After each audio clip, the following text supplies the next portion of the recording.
Racing to the 2021 Kentucky Derby, it's time for another prospect update.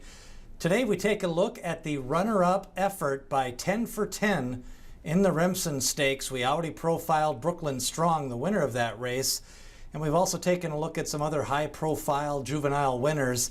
But today the topic of discussion is 10 for 10, the son of Frosted. And he started off his career with some interesting races, and he may have kind of a hidden trip still left in this horse. But let's start with the Remsen Stakes most recently. The buyer came back for the winner on that one at a 93 and a Timeform US figure of 113. So 10 for 10 now with 4 lifetime starts. He's debuted with a 73, then up to a 95 in his 8-length maiden victory.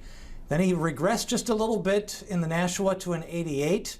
But that was after setting fast fractions, and overall his 101 in a losing effort in the Remsen, he still increased his speed figure. What I like there is a lot to condense in those 4 races in just about 50 or 60 days. So he's pretty fit.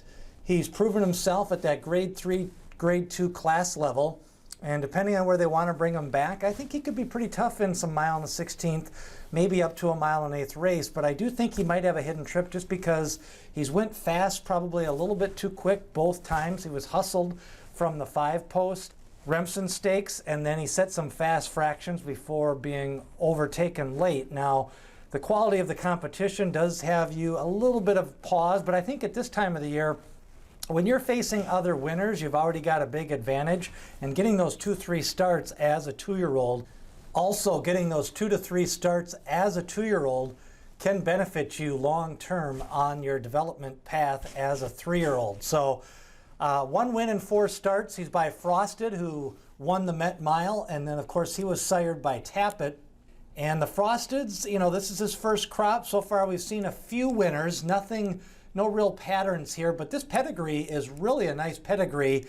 This is the 5th foal for summer vacation, but the mare on this horse, 10 for 10, is a half to Creative Cause, Destin, and Vexatious. So there's definitely some runners in this family, and you take a look at that 2-year-old form. If he can get any kind of black type as a 3-year-old, he may be able to carve himself out a little career as a stallion. I like the fact that he's got some tactical speed. I like the fact that he's been able to race without Lasix. He bounced back out of that Nashua pretty quickly and set some strong fractions again. So I think there's still a little room for improvement for a horse like 10 for 10 and even the other horse in that Remsen and Brooklyn Strong.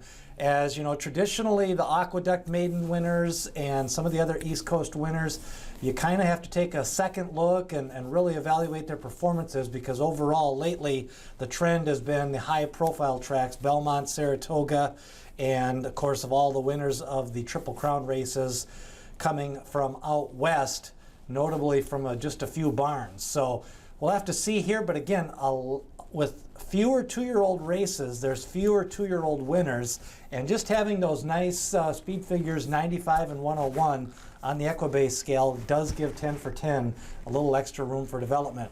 What did you think of 10 for 10's race in the Remsen? Leave a comment below.